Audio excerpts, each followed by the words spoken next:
For reasons unknown to me, the Admiral's chart house was not included either in the base kit for this model or for the Super Detail upgrade kit. I find that quite surprising because this isn't exactly a complicated piece of the superstructure. In reality, you just need a very simple block of plastic.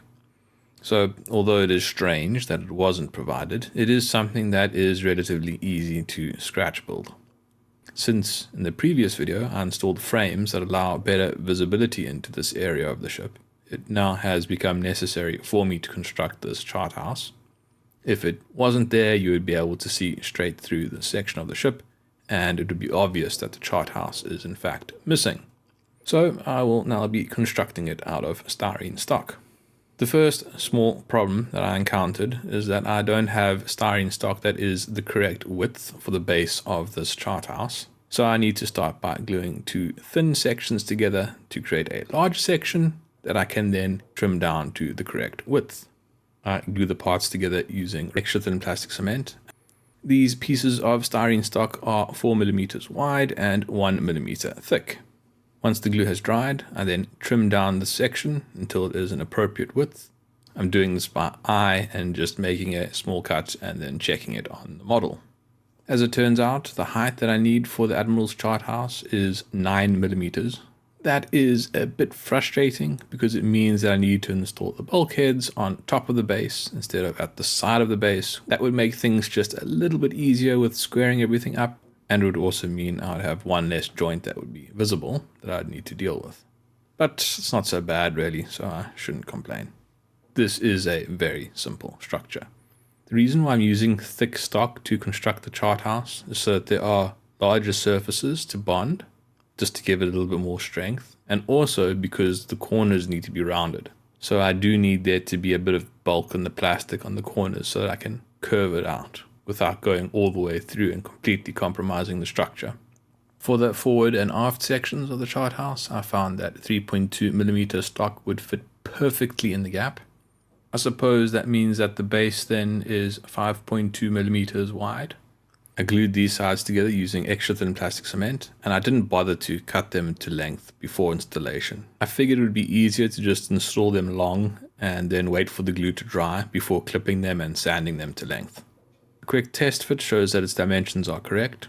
It's able to fit between the bulkheads of the Admiral's bridge, and it is tall enough to reach the ceiling, but not so tall as to push the entire Admiral's bridge structure off of the deck. Now that I'm happy with the chart house's dimensions, I can move on to filling these gaps. To do that, I cover essentially all visible faces of the chart house with plastic putty. And then once the plastic putty has dried, I then sand it off. As I said previously, the corners need to be rounded. This is easy to achieve using a file and just going at it by eye. After removing the bulk of the plastic with the file, I then curve out the edge using sandpaper just to smooth it out and give it a more consistent feel. With sandpaper, because it's a lot wider, I'm able to impart the same curve across the entire corner. With the relatively thin file, I have to do it in sections and hope that I'm consistent. The sandpaper also has the benefit of removing some of the scratches on the corner. It just will give it a little bit of a nicer and more consistent finish. Now that I'm happy with the chart house, I glued in place on the Admiral's bridge using extra thin plastic cement. There is not a lot of detail that's going to be visible on the Admiral's chart house, just because most of it is quite concealed within the superstructure.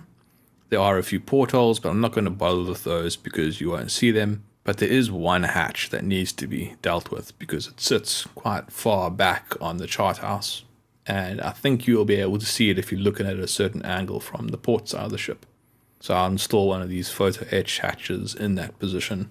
This is easy enough to do. It's just a matter of cutting the hatch off of its fret, folding it up, and then gluing it together using extra thin super glue. Once positioned on the model, I then hold it down and glue it in place using more extra thin super glue that I apply to the edge using a wire. After installing the hatch, the Admiral's chart house is ready to be painted. I painted in XF53, the color that I'm using for Hood's superstructure. Once the paint had dried, I then did a test fit. You can definitely see the chart house quite prominently when you are looking through those large rectangular frames. So I think it was a good thing that I constructed it and installed it. In the next video, we move upwards, and I work on making corrections to the forward air defense platform and the upper air defense platform. If you would like to support this channel or see how this ship looks when it is completed, then please subscribe. Thanks for watching. Cheers.